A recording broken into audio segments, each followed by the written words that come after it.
안녕하세요, 신작가입니다. 일본은 후쿠시마 사태를 손 놓고 방관하고 있습니다. 그러면서 무조건 안전하다는 말만 앵무새처럼 반복하고 있습니다. 그리고 후쿠시마 원전 사고로 인해 발생하고 있는 피해와 위험성은 철저하게 숨기고 있습니다. 이런 가운데 충격적인 일들이 벌어지고 있고 일본의 미래는 어둡다는 것을 확인할 수 있습니다. 최근 중국은 정말 황당한 주장을 하고 있습니다. 중국 정부 소속 연구진이 중국 학술지 최신호에 기고한 글에서 중국발 초미세먼지가 서울의 초미세먼지에 미치는 영향이 10%도 안 된다고 주장했습니다. 연구진은 오히려 서울의 초미세먼지가 상하이에 미치는 영향이 훨씬 컸다고 주장했습니다. 중국 생태환경부 산하 중국환경관측센터 연구진은 한국과 중국 간 초미세먼지의 이동을 분석했다면서 분석 결과를 발표했습니다.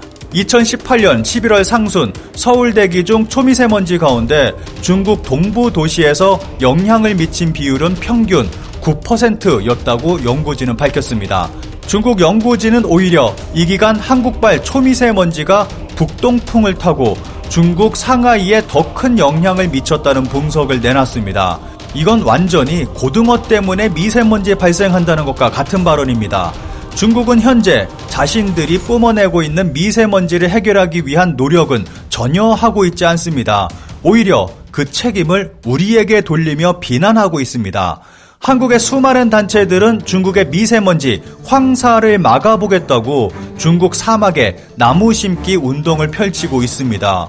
그런데 나무를 심은 지역의 주민들이 나무를 벌목하는 등의 행위로 이마저도 힘든 상황입니다.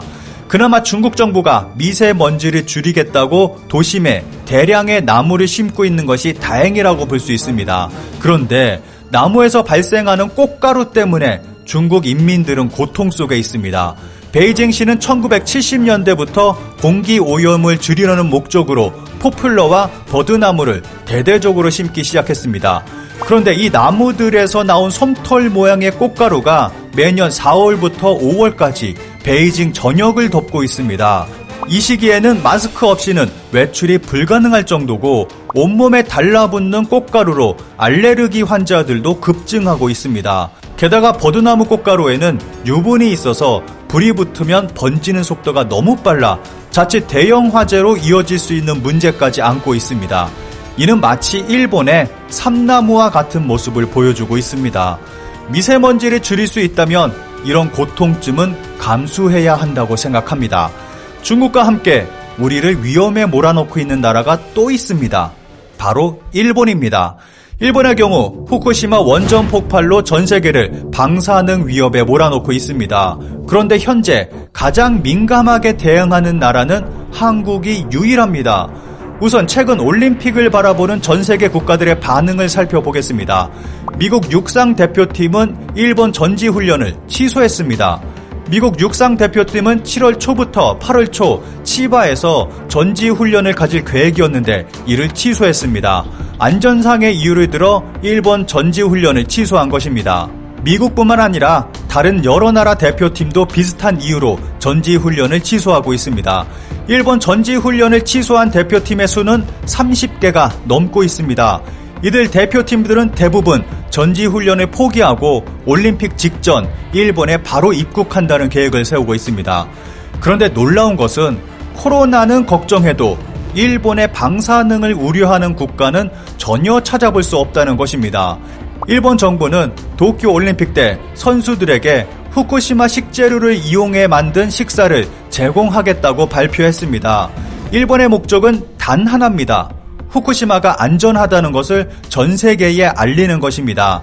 이것을 위해 올림픽 대표 선수들을 이용하겠다는 것입니다. 이런 위험한 발상에 문제 제기를 하는 국가는 한국이 유일합니다. 한국 정부는 올림픽 대표 선수들을 위해 호텔을 통째로 빌려서 식사를 제공하겠다는 계획을 세웠습니다. 그런데 일본 정부는 외부 음식 반입 금지라는 규칙을 만들어서 한국의 계획을 사전에 차단했습니다. 그런데 한국 정부의 계속되는 요구에 일본 측이 외부 음식 반입을 허용했습니다. 도쿄올림픽 조직위는 3월 한국 선수 지원단 측에 선수촌 내 조리는 금지하되 음식 반입은 금지하지 않겠다. 각국 선수단 책임 아래 적절히 관리해달라고 전해왔습니다. 더 이상 한국을 통해서 일본의 방사능 이슈가 번지지 않게 하려는 의도로 보여집니다. 대한체육회는 선수촌 인근 호텔을 통째로 임대해 급식 지원센터를 운영할 예정입니다. 한국에서 파견된 조리사 14명은 이곳에서 한국산 식재료를 이용해 우리 선수들에게 제공할 한식을 준비하게 됩니다. 만들어진 음식은 도시락 등의 형태로 냉동차에 실려 선수촌과 각 경기장에 보내질 예정입니다. 이제 우리 선수들은 방사능에 오염된 음식이 아닌 안전한 한국 식재료로 만들어진 음식을 먹을 수 있게 됐습니다. 선수들이 경기에 참여할 수 있는 가장 최선의 방법이라고 생각합니다. 일단 우리 선수들은 이렇게 위기를 넘겼어도 일본이라는 나라는 이제 멸망할지도 모르는 상황 속에 놓여 있습니다. 체르노빌에서 다시 핵반응 그을음, 중성자 선량이 상승 중. 끝난 줄 알았던 체르노빌 원전에서 다시 핵분열 반응이 포착됐습니다. 체르노빌 원전 사고가 일어난 지 35년이나 흘렀습니다. 그런데 최근 다시 핵분열 반응이 포착돼서 논란이 일고 있습니다. 우크라이나의 원전 안전 문제관리소 과학자들은 성명을 내고 원자로 내부의 중성자 밀도 증가가 실제로 관측되고 있다고 밝혔습니다. 이들은 현재 실험 자료를 통해 이런 과학적 가설이 확인됐다며 피해 단위에 대한 면밀한 연구와 모니터링 중이라고 덧붙였습니다. 중성자 선량의 증가는 핵분열이 가속화되고 있는 것을 나타내는 징조로 볼 수 있습니다. 핵연료에 전통한 영국 셰필드 대학의 닐 하야트 교수는 미국 학술지 사이언스에 이런 추세라면 핵분열 반응이 기하급수적으로 가속되고 제어 불가능한 핵에너지가 방출될 가능성이 있다며 우려를 나타냈습니다. 전문가들은 갑자기 증가한 핵반응의 원인에 대해 여러 가지 의견을 내놓고 있습니다. 그런데 확실한 것은 35년이 흘렀어도 또다시 핵폭발이 일어날 가능성이 있다는 것입니다.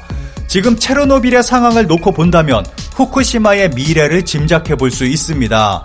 후쿠시마는 체르노빌보다 더 큰 사고였고 현재 진행 중에 있습니다. 게다가 일본 정부는 아무런 조치조차 취하지 않고 있는 데다가 오히려 안전하다는 거짓말만 하고 있습니다. 지금 상황이라면 후쿠시마에서 또다시 핵폭발이 일어나도 이상하지 않은 상황입니다. 지금 상황이 지속된다면 일본은 얼마 안 가 인간이 살 수 없는 폐허가 될 것이 틀림없습니다. 마지막으로 기사에 달린 일본 네티즌들의 반응을 짧게 살펴보겠습니다. 정말 무서운 이야기네요. 35년의 세월이 지나도 끝나지 않았다니. 손자 이후의 세대까지 이 짐을 이어받게 되다니.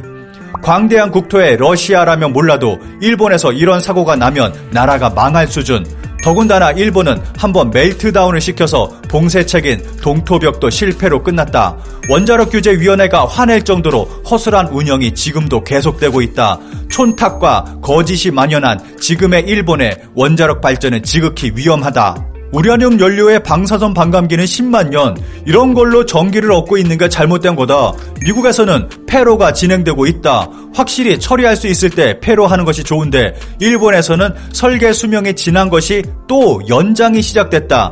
이걸로 위험이 커졌다. 후쿠시마를 전혀 반성하고 있지 않기 때문에 체르노빌의 전철을 밟게 될 것이다. 일본 정부는 항상 적당히 일 처리를 하니까.